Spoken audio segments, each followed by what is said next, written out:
कितना खुश रहन दिया उनके नाल ओही ना कितना खुश रह रहा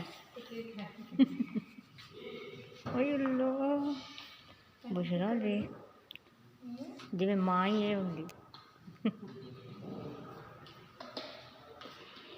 दादू